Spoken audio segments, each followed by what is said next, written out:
Innovation au service ce soir de la lutte contre les violences conjugales. Oui, c'est une société israélienne qui a mis au point un bracelet électronique, un peu comme celui qu'on utilise pour les prisonniers qui recouvrent la liberté conditionnelle. Mais cette fois, eh bien, il est destiné aux conjoints violents qui ne respecteraient pas les mesures d'éloignement de leur domicile. C'est un reportage de Sharon Aronovitz avec Jonathan Serrero.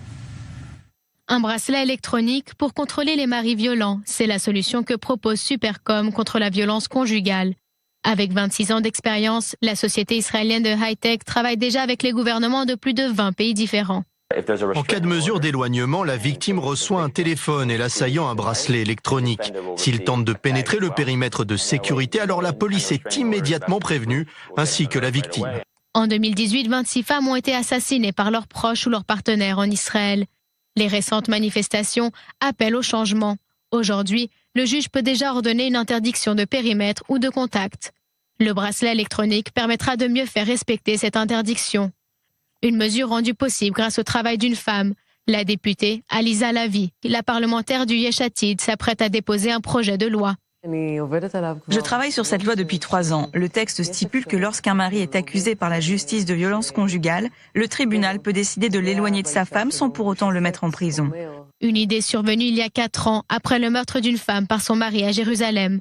La justice avait alors décidé de sa libération. L'État pouvait éviter tous ces meurtres. Nous ne faisons pas assez pour protéger les femmes. Lorsque j'ai obtenu le poste de présidente de la commission de protection du droit des femmes, je me suis rendu compte que les différents ministères ne travaillaient pas ensemble. J'ai donc créé un programme d'urgence pour pouvoir parler avec les différentes communautés, car les meurtres sont avant tout un problème de culture. Et pour cause, 38% des Arabes israéliennes sont morts des suites de violences conjugales, 24% de Juives et 14% de femmes originaires de l'ex-URSS.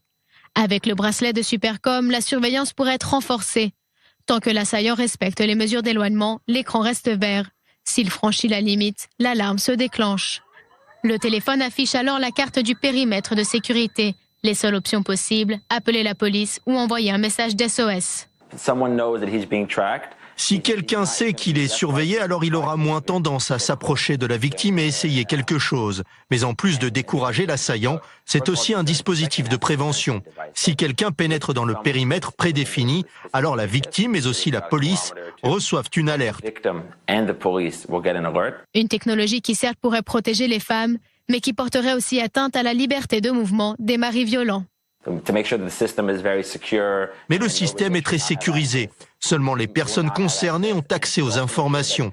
La victime ne peut connaître la localisation de l'agresseur seulement s'il entre dans le périmètre de sécurité. Le dispositif permettra aux femmes battues de retrouver une stabilité psychologique et d'être rassurées.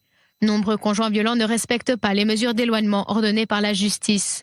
Les femmes vivent ainsi dans une angoisse permanente.